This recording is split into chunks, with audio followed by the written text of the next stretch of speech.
Ladies and gentlemen, welcome to In the Presence of Greatness. I am joined one more time by Eric Spoto, arm wrestler and the former world record bench presser.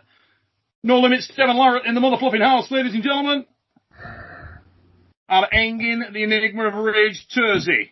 He may take some abuse, but he's in the house. Welcome to the show, mother fluffers.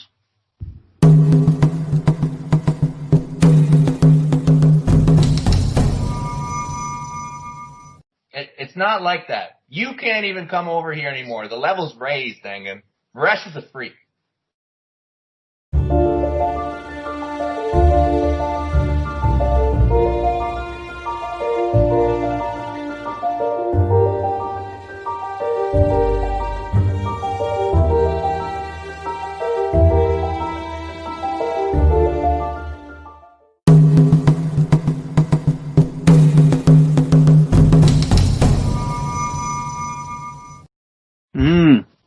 Yeah. So see, you know what that is? You know what that is, Devon, don't you? I want Devon to pull that guy. That's free. Superior Europeans, that. Morozo. He needs to pull with the guy Morozo. Seriously, the guy is weird, you know.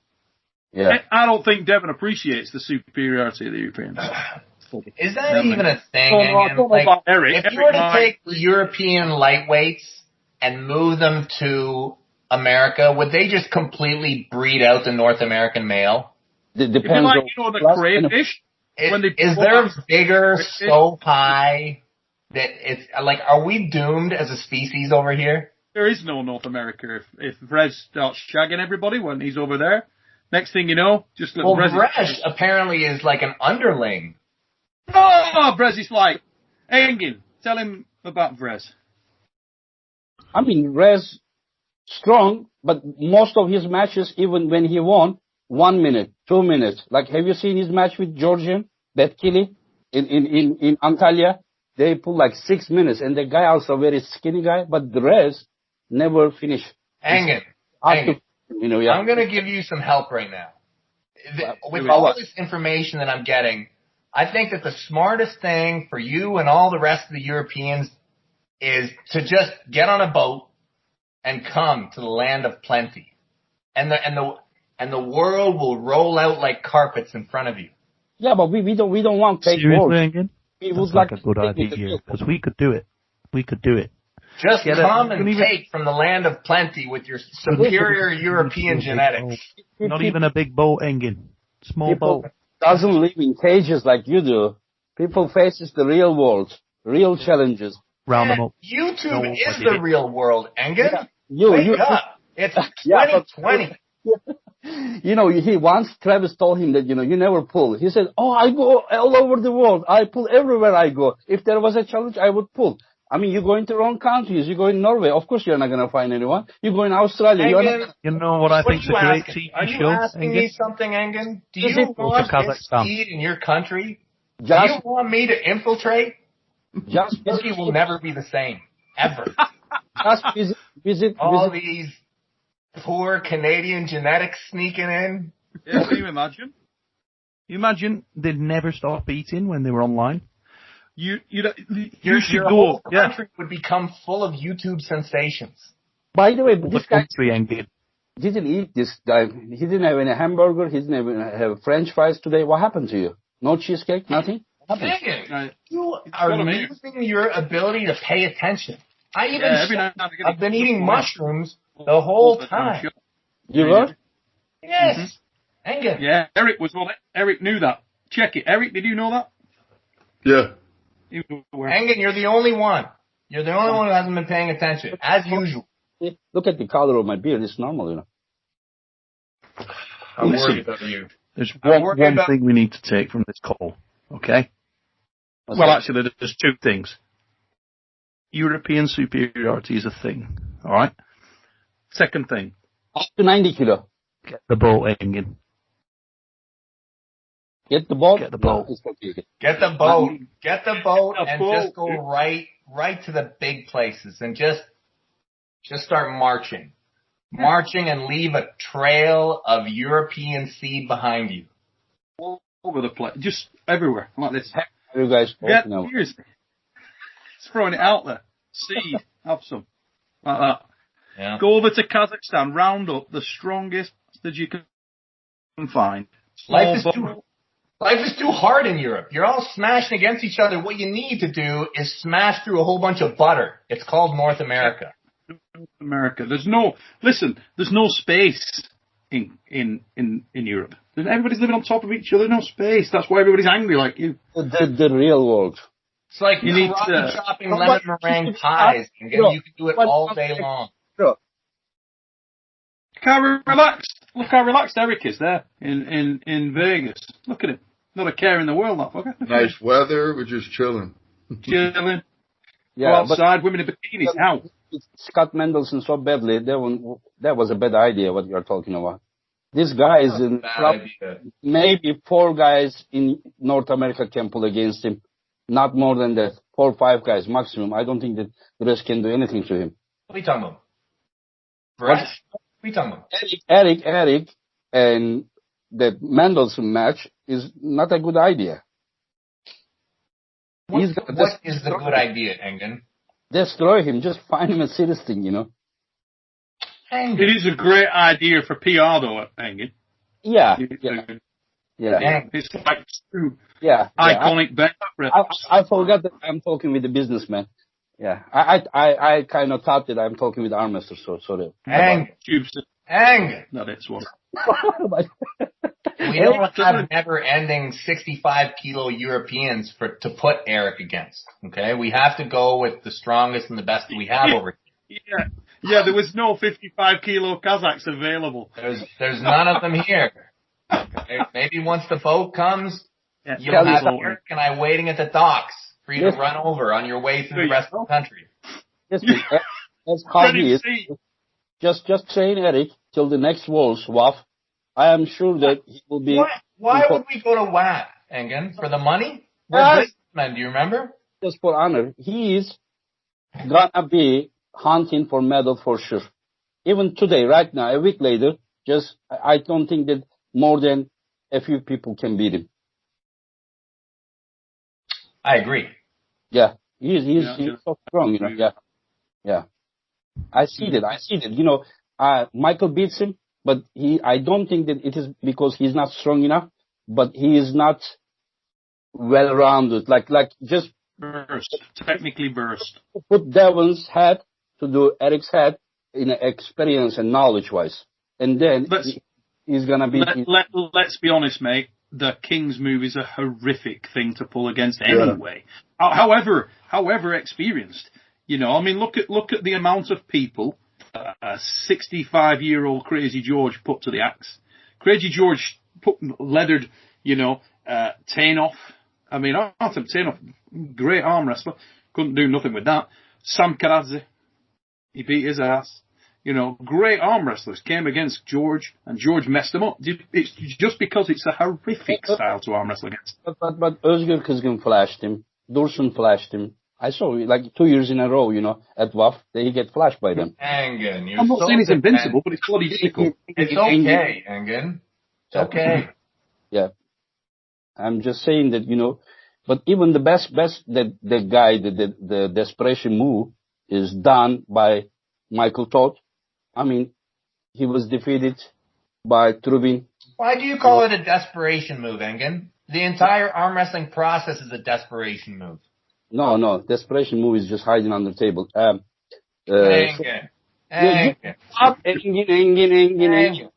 just like aside, Engin, imagine this, right? I had a bad dream the other day. Style bonus for winning, Engin. You get a win or a loss. It's not like at the end of the day there's like a 9.8. Or not. It's shoulder about, it's okay. But still, it's not king, you know. It's the ugliest thing, you know. Imagine if the Kazakhs learned the King's move. They wouldn't do it. I talk with them. This side of the world, 99% of them say they would rather lose than doing the shitty move. This is exactly, every time I talk with the people like that, this is what they say. They said no honor. Yeah. No honor. Not for money. Oh money? My God. A lot of people, money beats honor. Yeah. If money and honor have a fight. I didn't understand. Like, what are you even talking about honor about the King's move? It's winning or choosing. How does honor play into this? Fair. How does honor even play into, like, what movement pattern you're using on an arm wrestling table? How does that even set anywhere? Honor is missing with being unfair. You're just a sore loser, Engin. You're a sore, pitiful loser who lost to the King's move and got your elbow screwed up and was not able to absorb the lesson. You just gotta eat it. Bullshit. Just be a big boy, take the loss, and be like, I'm gonna figure it out. You are 20 years, you're repeating the same bullshit thing. I won that. I won the first goal there. You understand? And I have pulled with the people who do with left arm because left arm wasn't hurt, and I pulled them. Crystal goes under. With left arm, I control and beat him easy. Right arm doesn't handle because it's hurt.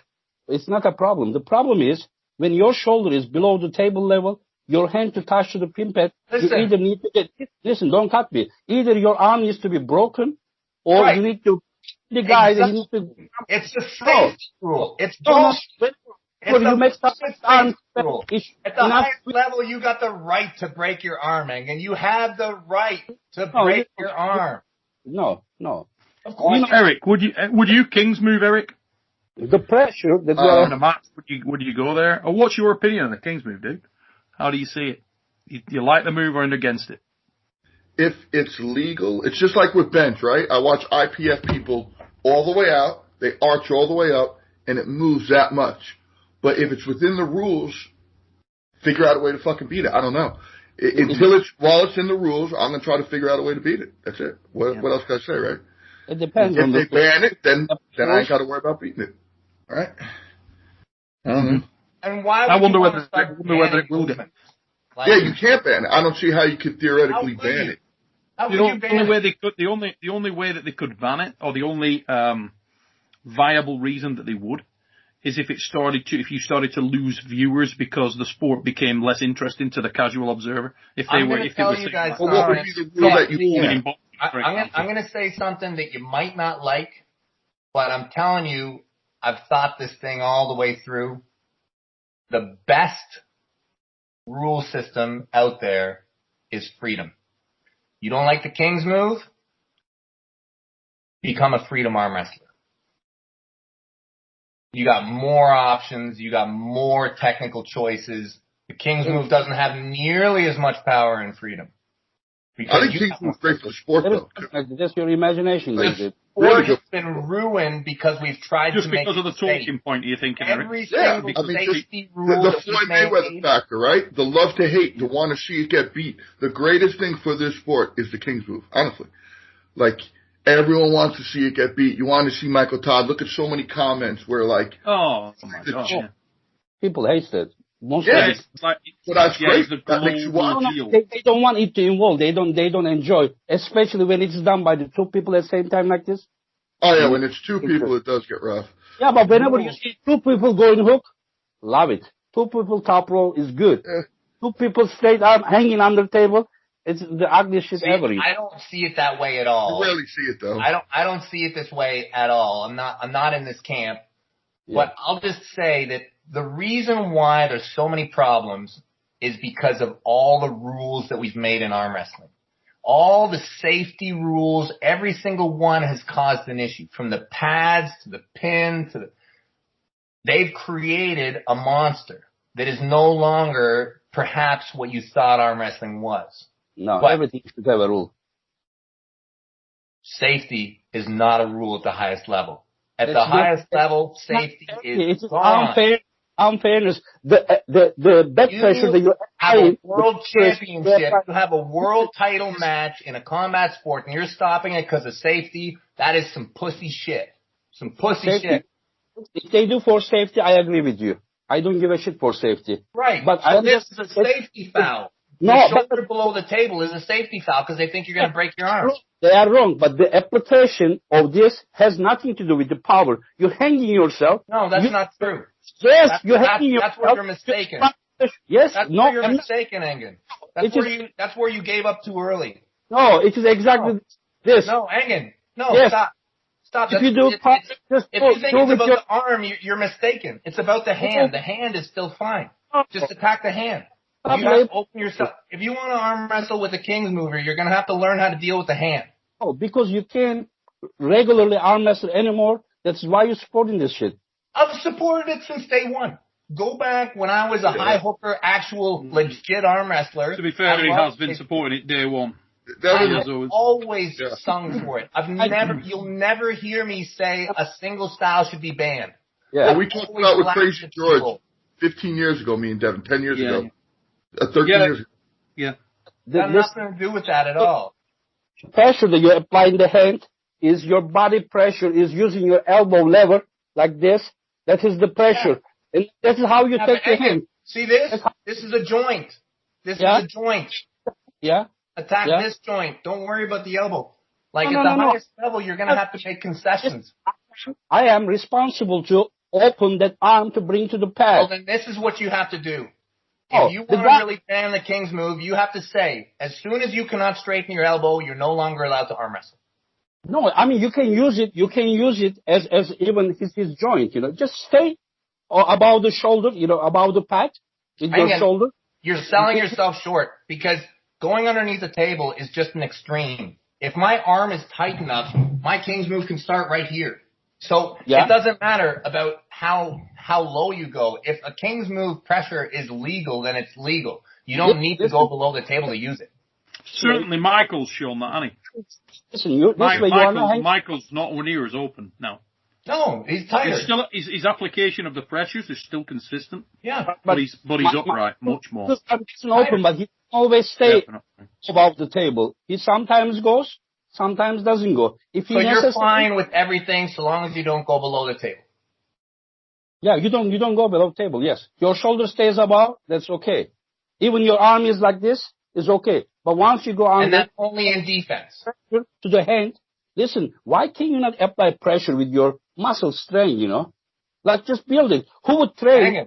Like, obviously, there's muscle involved. If there was no muscle, the guy would be getting beat. There's something going on there, Engin. There's something going on. Can you imagine that? I am opening every fucking single inch. Arm like this. Not everything is open. I am still not winning. Why? Because the guy is under the table. This here, that's not open. You're turned over. You're turned over. You're missing a joint. You left something behind. Don't leave anything. You have pronator, you can still lose like this. I am responsible to open the arm, not to turn the pronator. The guy can be above the table. What did you just say?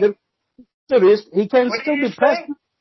No, but if you pin them onto the pad, even with, let's say you don't defeat the pronator, okay, so the pronator stays intact and you press, as long as you get them below the pad, it's a pin. Sure. Anyway. Yeah. But it's just that it makes it so difficult to do that. Whenever I've pulled King's movers, I mean, I hate the fucking King's move because to pull against the style of the King's move, I really, really struggle with it. But I've pulled against it and I've won against it and I've been beaten by it. And you've got to have massive respect for it because it's really fucking hard to beat. Or it is for me. Respect. Once the shoulder is below, it's cheated. Shoulder is above, is the same level. Whenever arm is open, it's still coming to the... black and white, Engin. So that is the line where it's black and white, yeah? No, it is like same like shoulder pass in the center. It's the same thing. You go up. You keep the... So what is it? Is it a foul? In the WAF, it's foul. It's not actually. Did you know that? Oh, it's not that easy. If shoulder passes the center, it's foul. How are you teaching me? What's the rule on if your shoulder goes below the table? What is it? You say it's a foul because it's not. I didn't say that. I said like... Oh, I thought you said that. I am the one who is complaining that it should be foul. I didn't say that. Okay. I say that the shoulder passing the center is a foul, right? The same shoulder going below table as well. That's what I say. They say that it is a dangerous position. Who the fuck cares, if this dangerous position? I have never seen king mover getting hurt, but people who pulls against the king move or the shit move gets hurt. Yeah, because you tend to you can make a mistake technically and charge at it with structure. And it does you damage. I know I did. First time I pulled it, I hurt my elbow because I side flesh want to kick and kill your elbow, huh? Yeah, I just went at it wrong. But the same could be said for if you go into a deep hook with a presser and that guy commits on you really hard with a press and you try and hook through it, you're going to blow your elbow as well. Yeah. It's just knowing, I can't deal with it that way. Open 90-degree arm. You cannot open 180-degree arm. you are trying to break the elbow joint. You can actually get through it if you can climb up on the hand. If you can climb, when I pulled Snyder, if I climbed up on his hand and then pressed, I ended up being in a dead wrist press, which I hate.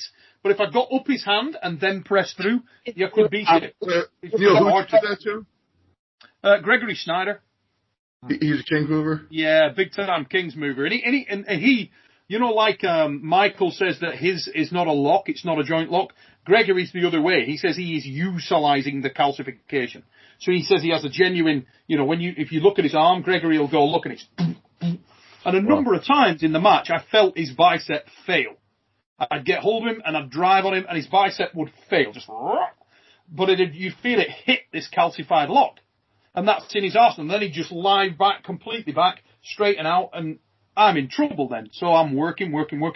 I ended up, I had to sort of maintain the pressure from my wrist, just commit like a bastard, but like try and edge up till, as Devon described, I could break his wrist down and then dead wrist press. Commit, breathe right, and dead wrist press. And the only times I managed to get him was doing that. Oh, once I managed to top roll back out of it, but I pulled him a number of times. I found it extremely difficult to beat because I've not got the longest levers in the world. And obviously the strap itself restricted my movement on it. So it's very difficult. Let me say, when you're trying to win and you lose, it doesn't really matter what move is being thrown at you. It's going to hurt. Well, I think there are certain moves that you get into desperation mode because of the fact that the match has gone far longer than you can sustain. And I think a King's move is one of those. I mean, what I would say is that a really talented King's mover is burning at a different rate to his opponent. If you're trying to arm wrestle against a King's mover and you're utilizing muscularity, they're utilizing structure, you're going to burn. You're doing it wrong. Yeah, exactly. I wasn't skilled enough to get round it, so I'm burning exponentially faster than my opponent. And that's what happened. And so whilst I started the match stronger, I ended it weaker. And that can go for any position that you don't know how to pull against. Sure, yeah. As I said, I think another example like that would be the first time you face a really, really aggressive and very fast dead wrist presser. There's a real nuance, probably the biggest nuance in arm wrestling outside of Kings is against the dead wrist presser, in my opinion. I think it's harder. It's very hard. If you mistime it, it can really hurt you. Neil, I hate shoulder press. I always hate it. And I hate shoulder press even more than desperation move. But I find shoulder press. See, I love it. I love it. I think it's a really, really brave move. Goes against that wrist shoulder presser much more than that shit move. You understand? In fact, I didn't move. Maybe one time, 2 times I moved. But that is not about losing. If I would have a problem with losing, I would choose the one that I hate the most and then lost against most. But that's not about, you can always like twist the thing because just he makes it personal. Oh, you do this because of that and this, that he did that for 15 years. It has nothing to do with that. I quit Armwrestling. That's his embedded hate of the European superiority thing, I think. Hey, protect yourself at all times. This is a rule for the table. It's a rule for life. But you cannot get upset with the other person's choice of weaponry when you've stepped down to the table. You can't be like upset that the King's move is hurting people. You have to be upset at yourself that you didn't follow the rule of life to protect yourself. I think the biggest issue with that, though, Devon, was a lot of it's aesthetic in it because you used to go up to the table in fabulous condition, you know. Like myself, I'm always obviously in absolute top physical shape. I go up there and I'm arm wrestling against Crazy George. Dude's kind of out of shape. He's like at least 150 years old. It's like entering a cockfight and the other dude enters a duck. And the duck wins. Right. Well, looks like it's ducks versus chickens now. Better get used to it because turkeys are coming soon. Nobody wants to wrestle a duck and lose. People got really mad about the turkeys. Tell you what, Engin. Get the ball. I know. Whenever I talk like this, I will always be talking 1 against 4, 1 against 3, but it's okay. Hey, listen, I'm on your side. I'm on the boat. Eric hasn't said anything. Not a goddamn thing. They say it's the quiet ones. You've got to watch it, Engin. He ain't said shit. What's that? They say it's the quiet ones you got to watch, and Eric hasn't said a goddamn thing. Of King's Move? He said that if it's legal, you just got to figure out a way to beat it. I mean, what else could you say about it? Yeah. King's Move woke Eric up. No, but it's been beat. So if it had never been beat, then I'd be like, fuck it. It can't be beat. But I've watched it be beat, so it can be beat. So it could be much easier if the shoulder was above the table, not hanging under the table. You need to really hurt the person. Like, if Michael's shoulder was above the table, that would be easier, you understand? I actually think it's easier to beat if you've got a longer lever than your opponent. Get hurt. That's the reason. You don't need to really... WAL does have a rule, though. Yeah. Does WAL have a rule against shoulder on defense, right? Yes, they don't apply, I think. Yes. I think they do now, right? Yeah, they do. They don't apply.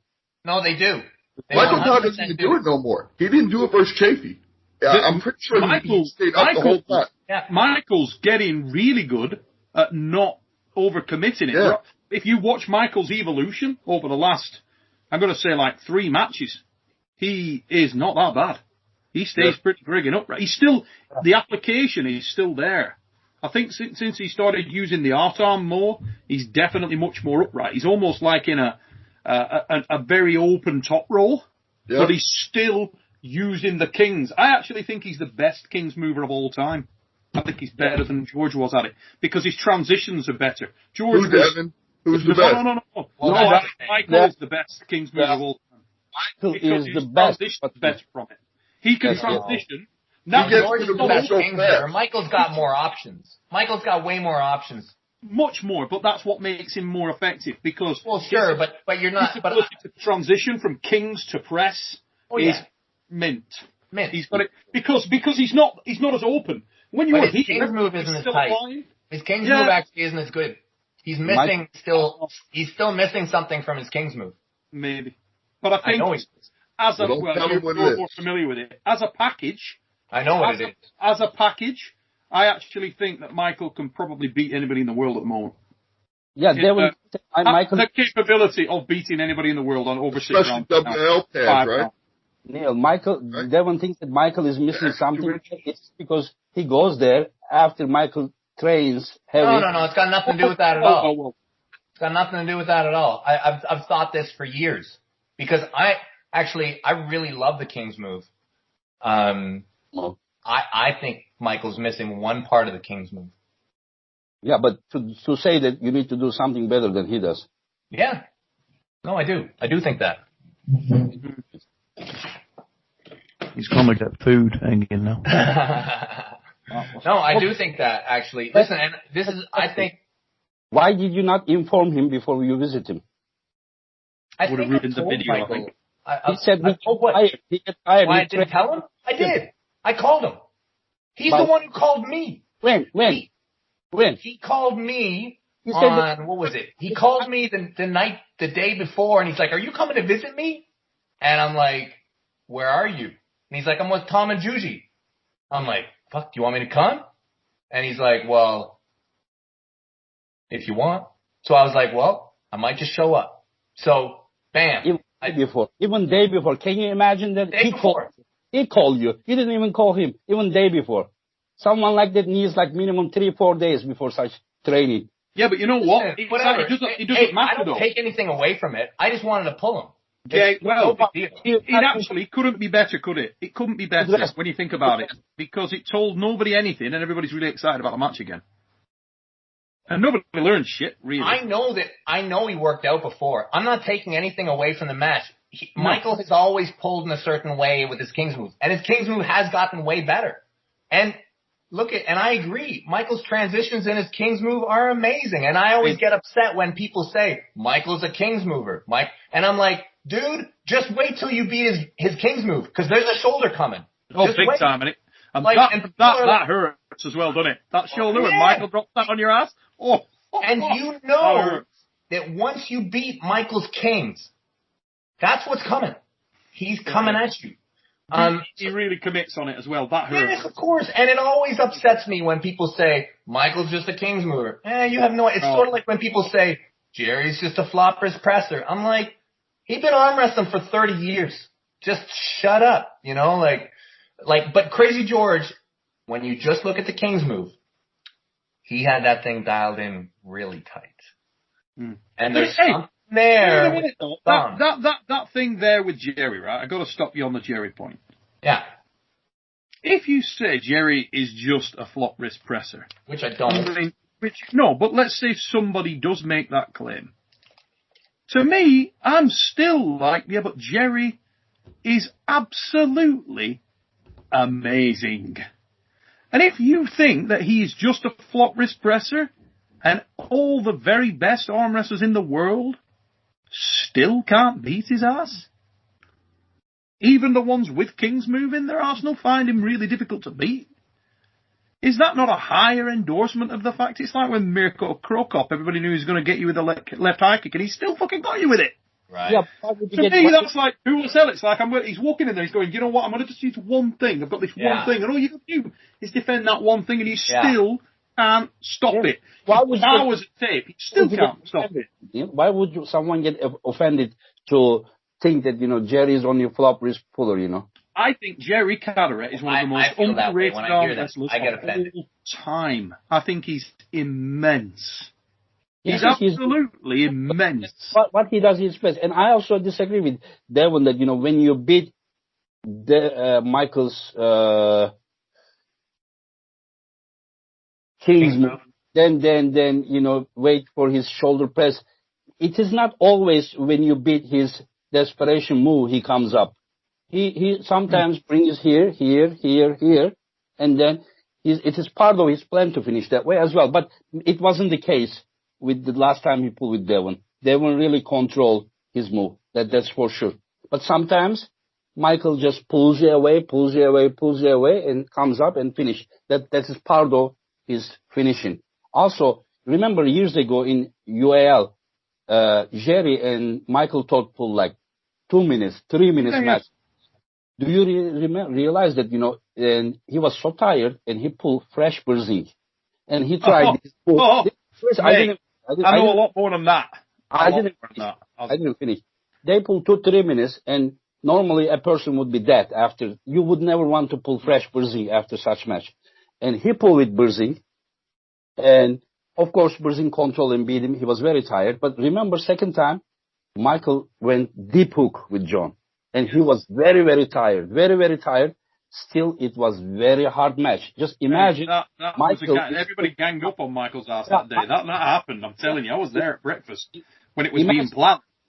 Imagine Michael being fresh and going deep hook directly with John. Trust me, that day, I'm not saying all the time, but that day, Michael would beat John fresh inside. Because even when he was very tired, John hardly beat him. John knew that. John knew that. Jerry knew that, and John knew that. They all knew who was the man. But they had to find a way to get around it, so it's about the money. And you're right, John. He would have beaten John. You know, Michael is all about that move, but it's not true. Michael is one of the most well-rounded puller in the world. He's mega. And then you take his everything, you bring him to this close. You think it's over? It's not. Not at all. No, been there. Jesus Christ. Yeah, Michael's really, really good. Really People don't know. People don't know about Devon as well. Like, doesn't know Devon of 2006 to 2011. They don't know that Devon is actually a European. They all know me. No. They don't know. They didn't live those years. That, you know, how invincible you look. Not maybe 2006, but 2007, 2008, 2000. Those years, yeah, you were very, very good. Very, very good. Like, you were. Most importantly, Engin. Yeah. He's actually from England. Yeah. People don't know. I was an immigrant. Originally, back in the day. Yeah. Small boat set off from England. Yeah. Spreading seed. Oh, now I understand. Yeah. Okay. That's about me. Everything's got to start somewhere. Yeah, I will ask you something. Why you guys never put that Rambat versus Devon match from England? Because the footage is not with us anymore. But I will get it. I will get it. Hey, yeah, I'm going to try. I'm trying very hard to get it yet. Because, let me tell you now, that was, in my opinion, that was the peak of Devon's career. that day. Oh. I was pretty fit back then. Mate, you were fucking strong. Trying to let myself go a bit. Devon, Really, really good times. When we were looking about the hotel back that day, though, when was Devon versus Michael in England? When was it? 11. Year? 11, right? 11. Yeah. It always makes me laugh that because people say like, oh yeah, what year was it and date was it? Mate, I put the show on and I haven't got a goddamn clue. Well, when I pulled him left, it was the same day as I pulled John, so 2008. And then right was at the Trafford Centre. I think it was 11. Mate, right was Trafford Centre, and that was the best and the biggest crowd I've ever seen assemble for arm wrestling as well. We had 15,900 live crowd inside that place. Very surprised about that much. Very surprised. Yes, thinking 2007, 2008 version of Devon would have been different against Michael, because that match was very hard. 4-2 you won. 4-2 you won. Yeah, I believe it would. And why is because on the lead up to that match, right, I'm going to let a few little trade secrets out of the bag, and this is just honest. Yeah. At that time, Devon was already struggling with some injuries, and we'd spoken about that quite a bit. That's a fact. It was happening. Yeah. And he said, sort of, look, we're going to do this match. And he said, after that, I need some time out because I've got quite a few problems. Okay. I didn't necessarily want that match. If I'm honest with you, I didn't necessarily want Michael to. Michael wanted that match. Michael was the catalyst to that match. And I said to him, look, if you really, really, really, really, really want to pull Devon and Devon's okay with it, then I'll make that match. But I'm not particularly enthused by the match because they were my two champions.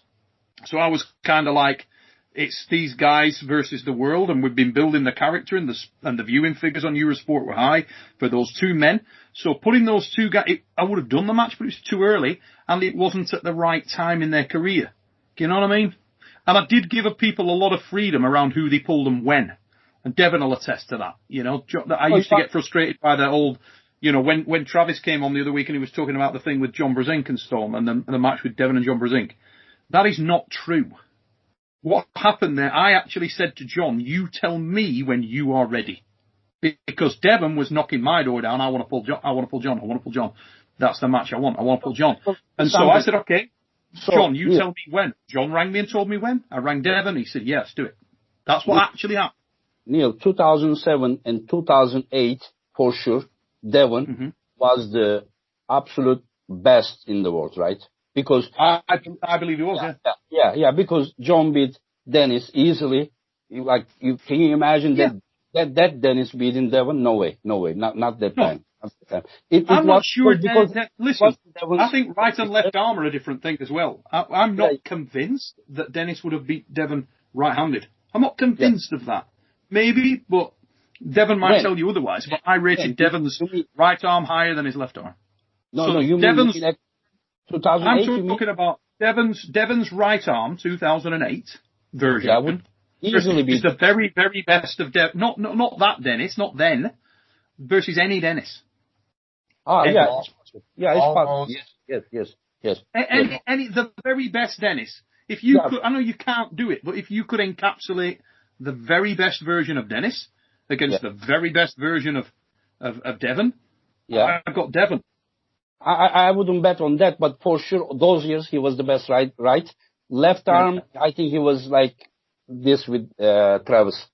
Maybe Travis had the edge. I don't remember exactly, but I actually think Travis was the best on the left. Sorry, dude. I agree. I got him once, really, but no, I agree. Travis is left. When Travis shows up left-handed, Travis is fucking ace.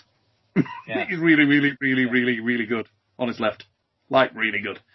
I would have liked to have pulled him more around the, 2012 period, around there when my left was really cracking. I would have liked that, but. Yeah, Devon, you see that, right, Devon? We cannot be at our best all the time. No, of course not. No. But here's the thing: you have arm wrestling is an interesting journey if you choose to stay on the horse. There's potentially surgeries potentially chronic injuries that will continue to shape you in different directions. Yes. And if you choose to keep on riding, it's interesting how far you can take the sport. I mean, look at how freaking old are you? Is that consistent with anything, though? I mean, Eric, could you conceivably continue to push the boundaries on the bench? Once you've got to that level, the degree of commitment that it takes to break that absolute world record, how long can people sustain that? Let's say Maddox now, when he goes and he gets, he achieves what he's trying to achieve. How long do you think he can conceivably? That'd be the restrictor with something like any powerlifting is always just injuries, period. Yeah. And story. Like Eddie. So Eddie Hall. they're training younger and they're training right, like the form better, so that this new generation is going to kill all these lifts because YouTube has just changed the game. We lifted like idiots. We didn't know what we were doing. They're so dialed in. They're going to less likely to get injured, and but eventually the injury is going to be the end. It's funny you should say that, mate. Well, we literally on The Fix, another show that I do, we were talking about exactly this. When I was younger, I used to read these stuff, and some of the lifts you did, we got to like ludicrously heavy, stupid shit, you know, and it was almost like circus stunt stuff. You know what I mean? Like the carryover was probably fuck all. Yeah. You know what I mean? So you do some. My hook training was the worst thing I ever did. Thinking back, I wonder what the hell I was actually thinking. But you did it. You do some stupid dickhead lift. You fall in love with the lifts. Yeah. I would bench to my neck. I used to bench like this because I read an article that Dorian Yates did it. That probably destroyed my shoulders. I'm lucky to have ever been able to bench. It's weird, isn't it? And it's almost down to there's a high degree of luck in there, whether you do when you get into your levels, when you're doing something which people, you talk about, 722. What the fuck is that? Is that like 326 kilos? What is it that in kilos? 7.5. I can't remember. Like 325. I got it somewhere. It's orally heavy. 328 maybe. It's friggin' stupid. You talk about bench pressing that? I mean, the risk of injury is astronomical. Every practice, every training session, because you got to lift heavy in training, or else you're not going to be able to lift it. So basically, you're rolling the dice every training session. How heavy did you used to go to get on sort of I know when Eddie was getting ready for the 500, people would come up. We had a meet and greet beforehand at the Giants gig that day, and people are saying to Eddie, like, come on, how many times have you lifted it in training? Never. Eddie was like, I ain't never lifted it, and this is Never. it. We're getting to like the point where you can have some catastrophic failure in your hips or whatever, The risk to reward. It's man on the move. I was stronger before when I hit than the 722. I've been way stronger.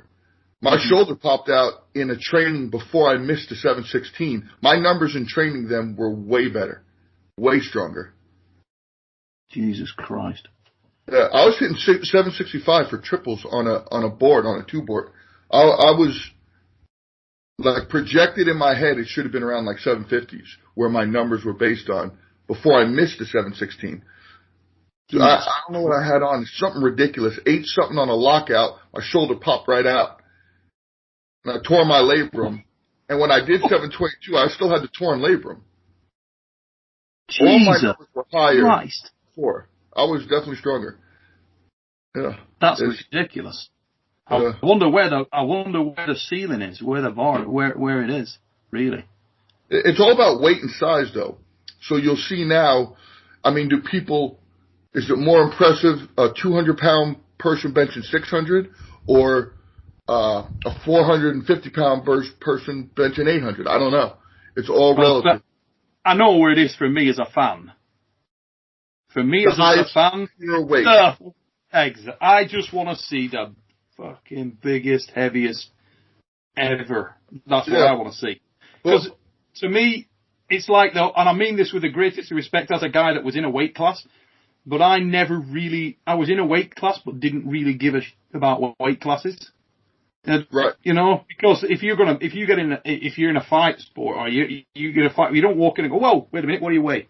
It's the attraction of it is just the biggest, strongest person lifting the biggest, strongest weight is the fan appeal. That's what you want to see. Yeah, the freak appeal. Just what you were saying. Yes. Well, there's going to be freaks. You're going to start seeing 450-pound benchers. I didn't think I'd see a 430 or whatever they weigh. But you're going to start, people will keep pushing that envelope. It will get crazier and crazier. And, you know, bench is the only thing you got to keep in mind. Weight moves weight. So the heavier you get, the shorter the range of motion, the tighter all your arms are with fat, it'll just keep going up. If you just gain fat, your deadlift will go down, right? You're not going to get stronger.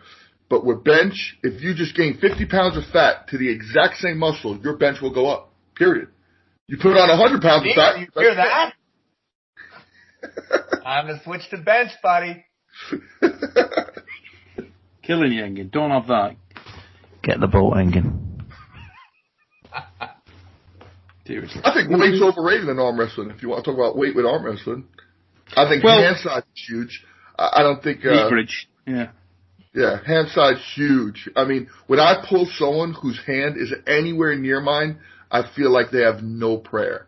Because I'm used to pulling 6 monster hands that just wrap around me. When it's anywhere near my finger length, I feel like I'm pulling like a kid. Well, the funny thing is, the one thing the King's move did show, pretty much without a doubt, George wasn't limited by, you know what I mean? George is a little man. And I don't mean that disrespectfully. Iszak is not a big dude. And yet he would pull anybody. Anybody want? And that's why I say he was that much better. Because when you are smaller, when you are weaker, you really got to do it right. You really, really have to do it properly.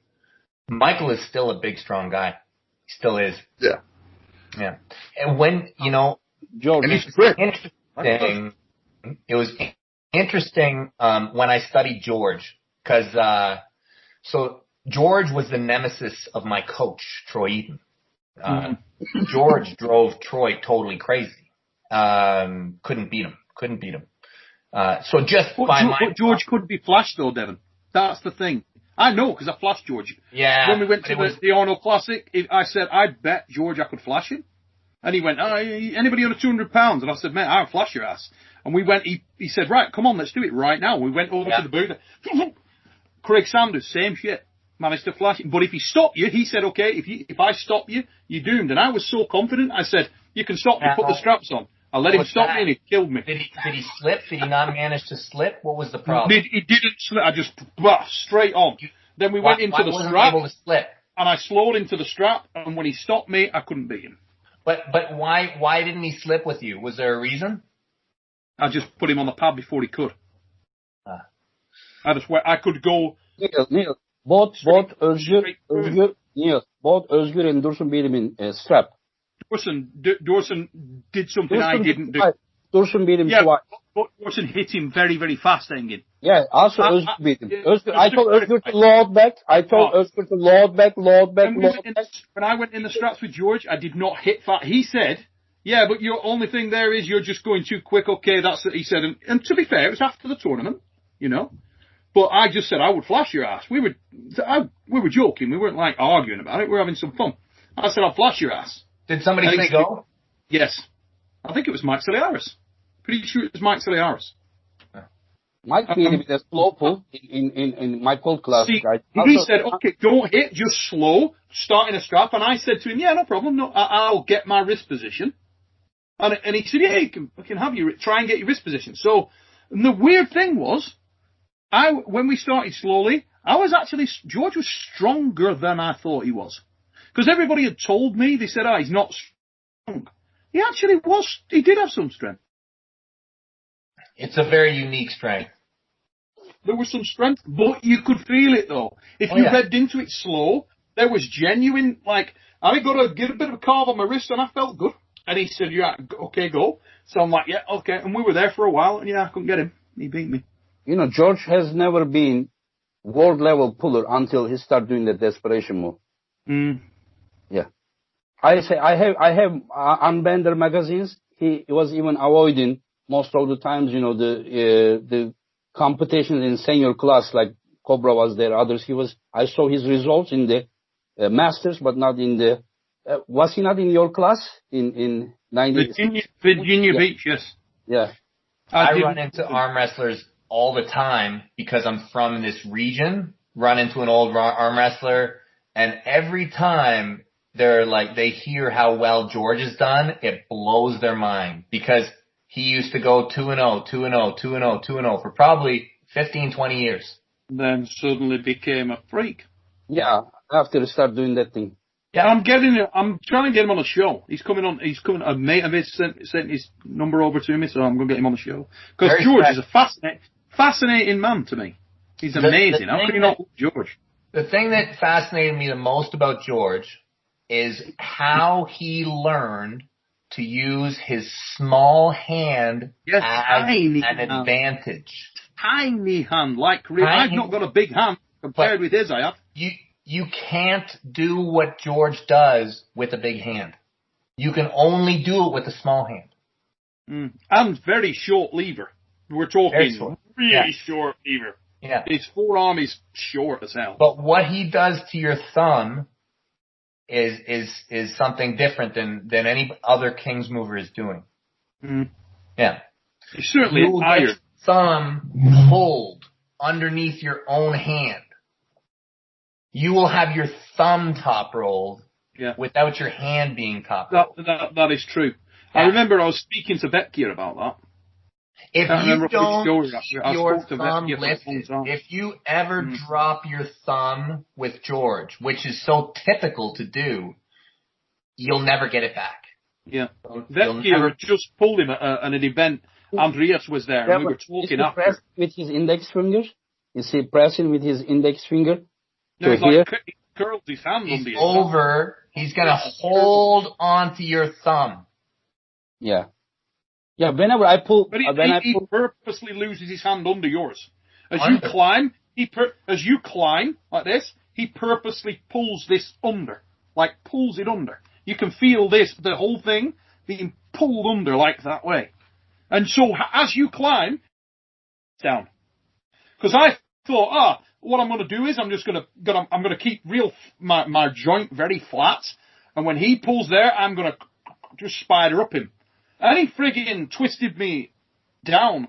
He felt a little similar to, I'll say the other guy that did a similar thing to me when we were mucking around in practice in Idaho was Jason Vale. You could get a good position on Jason in a strap and he would twist from the joint underward. Your thumb would go under your own hand. And then he'd sort of apply side pressure from there. And you couldn't get comfortable. It was a weird position, but it was mega effective. Jason in a strap. When did George start pulling this way? It was, so I got into the sport in Ontario. So I was out 94. I started out west. When I came back in 95, he was already doing it. He was certainly doing it well in Virginia Beach 96. Yeah. He certainly doing it well there. He was in my class that day. So I don't know how much more before 95. All I know is in 95 he was fully doing it. As was, brain failed, the Russian. Yeah. I have seen, he should be on the boat. I have seen George first time in 2001, Hartlepool. I saw him there. And then Bill Sings. Bill Sings was doing everything. He was all over him. And we were looking at, who is this old man? His arm wasn't moving. And Bill Sings pulled him 2 minutes. And then he came from B side and beat Cobra twice in the final. He was so tired. So Bill Sings was... It's ridiculous. Yeah. It's ridiculous because he does that with everyone. Well, how can you not take your hat off to that guy? He's iron. He lost to Tony Piccoli then. He lost to Tony. Okay. Yeah. It's funny, isn't it? I've seen Del Antonio get him as well. George was fourth, I think, there. George was fourth, I think. Cobra was second. Bill was first. I think Tony was third. I may be mistaken. But Kenny Hughes also couldn't beat him. Yeah, he was 21 years old, but still was good. Kenny was 80 kilo, right arm. There was no 80 kilo right arm. He competed 90 kilo. He took second there. He even beat once George. Bongard, and Bongard was in best shape. Bongard beat everyone in overalls except John. He beat like those Barboza, Wolfel, all those big guys. He beat them. Yeah. Yeah, which is impressive. The best thing you can do is embrace it. That's what I try and tell everybody with this thing is just watch him and respect the shit out of him and be like, okay, how is this little old man beating me? Because it's a trick. It's technique. It's not a gift that God gave him. It's something that he walked through fire over and over and over until he found. To breed. He made it. Devon, don't you think that his elbow condition helped this? Yeah. Oh, yeah, it's shagged. Yeah, of course it does. But it doesn't mean he's not allowed to arm wrestle in my... I don't know a good King's mover without a ruined elbow. Could he be as successful if he didn't have that problem on elbow? No. There isn't any good King's mover without a shagged elbow. No. But all but the guys me, who are the best King's movers everyone. He's not allowed to arm wrestle. It just means the rest of the arm wrestlers have to understand everything that they can about it to arm themselves so that when they... I still think... I have a King's move now. Do I think I'm better than 2008? Probably not. No, probably not. I think I might piss the guy off a bit. Maybe. If the guy fucks up, maybe I beat him. But I still think there's no beating a guy with a good technical range who can control the top. King's move is but it's a great tool. And if you don't have one now, and if you don't know how to deal with it in today's sport, you're in trouble.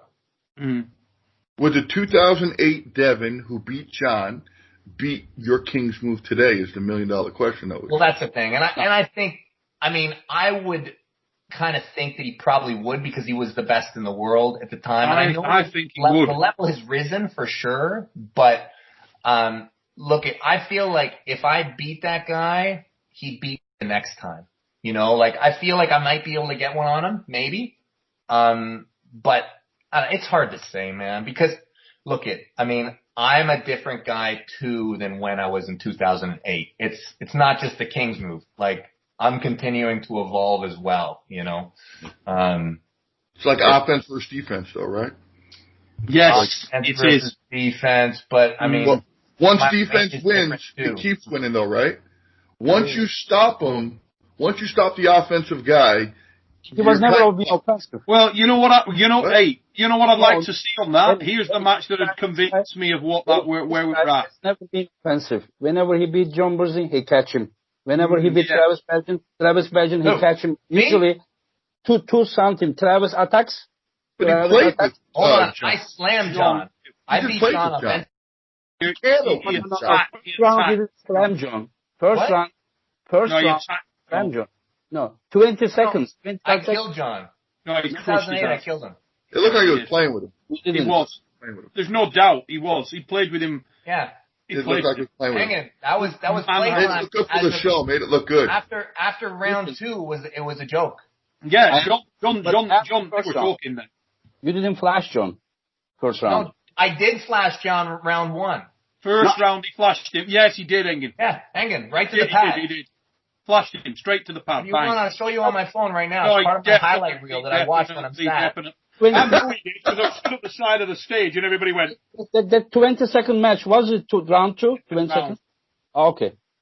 And it was done the second round. It was done sort of, okay. He didn't attack in the same spot the second round. He sort of wanted to feel him out. John went to hook and I actually think you can hear on the video. Oh, you want to go there? And I think he actually said to him, "Okay, you want to go there?" And then after he said, "It's done, it's over," straight away. Neil, just look at him. Generally, he's not an offensive guy. If he did that to John, it's because he was too much. But just remember this way, like he pulled with Lalatin now. Tim Bresnan, Richard Lupkes, Travis Badgen. I would just say that he always stalked them and then tired them and beat them. Yeah, I want to see Lalatin, specifically Lalatin, today. And I'll tell you why. Because that mother is the most venomous assault that you can possibly get on a defensive puller. You do not attack back, he will kick your head in. And I want to see if Larratt could finish like that. And if he could, that would then make Devon evolve into the guy that I believe he should be evolving into. And people think I'm knocking Devon when I'm saying that. That's actually couldn't be further from the truth. I want him to win, and I believe that area of his game has fallen away. Yeah, that's not the point. Devon, you think I should go to Moscow? Devon in his prime wasn't an offensive. Come with me. Eric, will you come with me to Moscow? Get ran through by them dudes, huh? That's where the boat leaves from. Oh, fuck, I'm going the wrong direction. The boat goes to... Yeah, dude. Is it possible for a boat to go the other direction? We can do that. What happens to a guy who goes that way? I can't talk about that live on air. Does he get stopped at the airport? Is that it? Is that as far as he goes? 100%. You're too weak. Go back. Go back to the easy lane. Not allowed it. Oh, my God. Good times coming, guys. Don't stop the party. Don't stop the party. Devon, do you remember that in one of the Presence of Greatness, John was there, that you were telling, or maybe Michael was there, that first round, you said that Levan gave his own wrist to just to see, Larratt, And I didn't say that. Why do you do things like that? I can cut the video and then put it. And I said, you have to be precise when you talk to me. Listen. If you say this, I'm gonna find the video, cut it, and put on social media, and then you will. In the words of the great Blue Bowen, he may have chosen to give the wrist, but you said that this, and then so he hit. Levan. He stayed on his post. Levan stayed on his post with a good technique. Why you cut my word? Levan said he went to try to go sideways, he lost his wrist, and he hit from outside and won. This is exactly what I told you. You said, he wanted to check how it is or something. Nobody at that level do those kind of things. Engin, that's not what I said. Listen, that's not what I said. I said he arm wrestled very well and showed good technique. Listen, I will cut this video and I will cut that video. I will edit them together, and then you will be even feeling even closer. So don't deny. No, I'll tell Devon, you exactly. This is what happened with Travis. This is what happened. I said he displayed good technique. I said he showed good technique in that, yes, he may have hit with his opening move, and quickly he realized that he lacked the full package. So he gave away his hand, but he stayed on his post and ended up regaining the high spot from the lesson, which to me shows a good technical arm wrestler. Listen, okay, you will make me do this. I will make this one cut, that one cut, put them together. There will be another Travis Legend case. So listen, if I'm right, will you give me, when I come to Turkey, will you provide me with as many pomegranates as I can eat? What's that? Everybody knows pomegranates. It's the food of the gods. It's the thing with the red. Pomegranates as I can eat the entire time I'm there. Pomegranates. I don't know what they are called in Turkish. Not to extend a 2-week period. So potentially up to, I'll say, maybe 5 pomegranates a day for 2 weeks. I think I can solve this. Engin, right, when you go down the bar in Turkey, right? Yeah. Any of the dudes there? I don't think looks like an orange, but it's got a little red pit, and the people are eating it with a pin. They're fucking... Oh, they are like yellow and white or something like, or small? The outside is like a yellow and white, and inside is red. Well, the outside's normally red too. Yeah. Okay. I'm gonna send you one. I'll send you one. Just send me a text message. I will translate to Turkish. There's lots of them in Turkey. I know that. So I will. Pomegranates there. You're just going to need a big wheelbarrow. If you come here, I will provide a good training, and I will host you. You will not spend any money. You're my guest. For a long time I wait. You will be very well hosted. Yeah, but nobody's talking about being well hosted. We're talking about pomegranates. Yeah, you can treat me like crap if you give me pomegranates, Engin. I will treat you like crap, and I will give them to you, whatever it is. That's the secret pomegranates, huh? We can teach all about pomegranates. Are you planning to come? Yeah. Seriously, So what I was doing, so this is for me, so I have, what's today, Sunday? Yes. I have 7 more days of quarantine. And I'm getting excited just looking, like, where do I get to go and play? I want to go to Moscow. I want to go and pull Vitaly. I want to go and pull all the best guys. Yeah, I would love to just go do it. Go hang out with Dennis. I don't care if he's almost dead. He'll still be a beast. I want to go to Georgia. I want to, like, when I saw that, I'm like, go and train with Gennady, I know they're going to paste me. I would love it. Oh my God. To go and hang out in that building, and train. And then you train with Ferit and Arif. Yeah. For like 2 or 3 weeks, just go, just get a place, crash, eat, train. Every 2 days or something. That's my heaven. Right. Devon, I've got it. Yeah. Get this. You ever heard of the Charge of the Light Brigade? Of course you have. You're a soldier. Everybody knows Charge of the Light. Okay. Yeah, there's trumpets that go with it, right? That's the one. Modern day Charge of the Light Brigade, right? Yeah. Facing machine gun fire. Yeah. You go on one of your tours to Kazakhstan. Yeah, that's all. I want to go to Shadra. Because I'll tell you what, that crew in Kazakhstan, God. Yeah. Yeah, they're on the list too. That's one of the places I want to go. I want to go to Turkey. There's lots of places I want to go. The easy button for me right now, the problem is a lot of these countries are still closed. I'm looking right now at where I can travel, and some of them it's just impossible.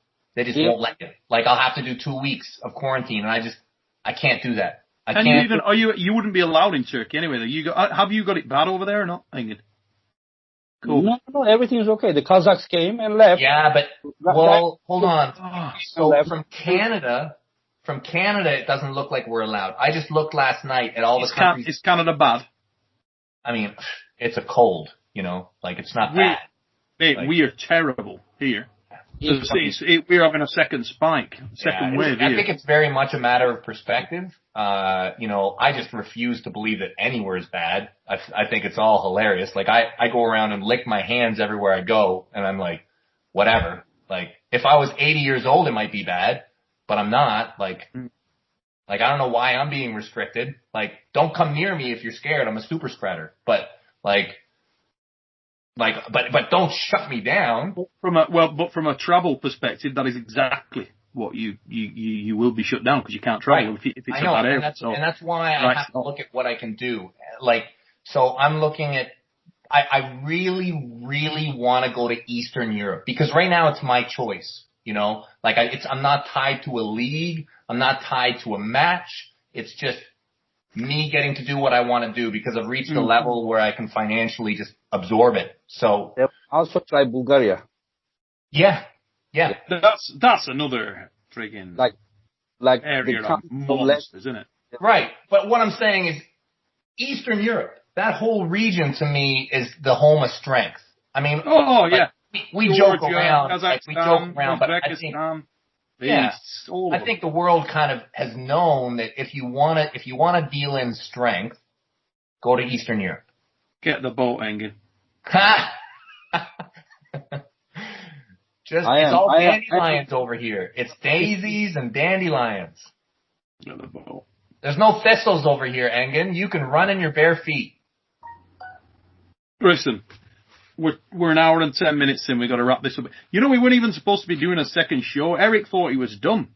Poor bastard. I'm absorbing all this. This is arm wrestling gold right here, dude. Mate, we need to do 2 things we're going to have to do when we get off here. Is a second intro. Sorry about this, fans. This is how it's going down because we didn't know that we were doing this. We just got talking. But we're going to have to do an intro for the second show. You need to sort the boat out, Engin. Pomegranates. Yeah, he's not gonna come. He's scared of me. No, come. The pomegranates, I swear. Come. The worst thing you can think, Engin, is that I'm scared of anything. Yes. I'm so past my expiry with fear now. Start excusing. Canada doesn't allow me. Those excuses. Please make me feel alive. Please scare me somehow with your champions. Please give me an offer. Yeah, just come.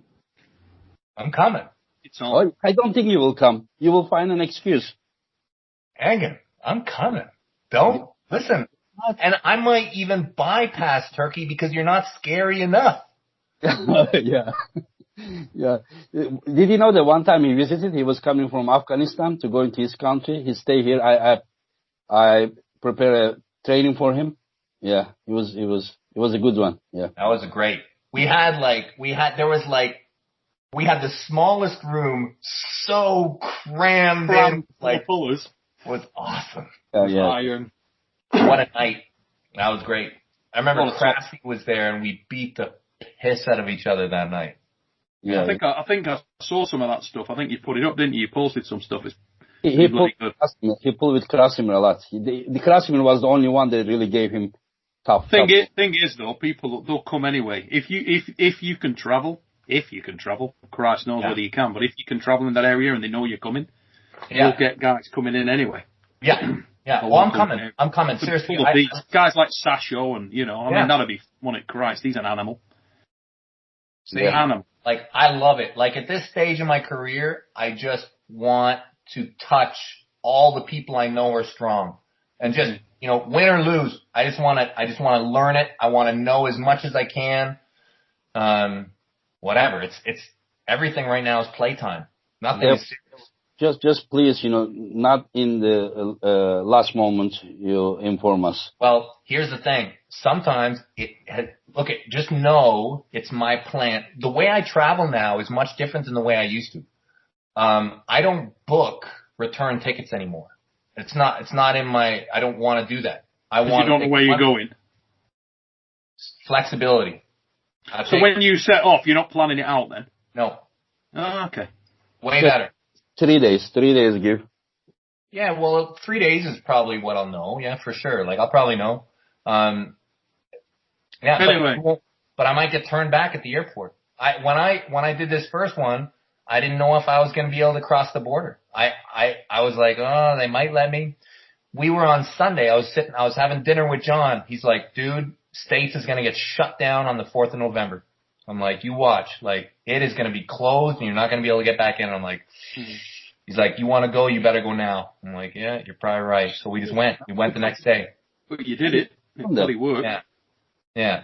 So I think Eastern Europe next. I'd like to get, like, if I can pull with a world champ or some guy who's close to a world champ, that's just the coolest. To me, you could tour around in Larratt's truck. Oh my God! Could you imagine with Armbet and we could hit people up just like in the movie? Can you imagine that? If you and him rolled into places, that would be the bollocks. Wow! Get it on. Spreading seed. Just seed everywhere. Hey, get the boat hanging. Pomegranate, son. Set the damn thing up. You can do that. Come on. I'll come. He will. You get the pomegranates. He's coming. I love you guys. You guys are the best. Seriously. Ladies and gents. Nice meeting you, Eric. This was pretty impromptu, but I'm going to say a massive thank you to Engin Terzi, Devon Larratt, and Eric Spoto. This has been In the Presence of Greatness. If this is your first visit to the Supernatural Strength channel, like, share, subscribe, tell everybody about it. Get the boat, Engin.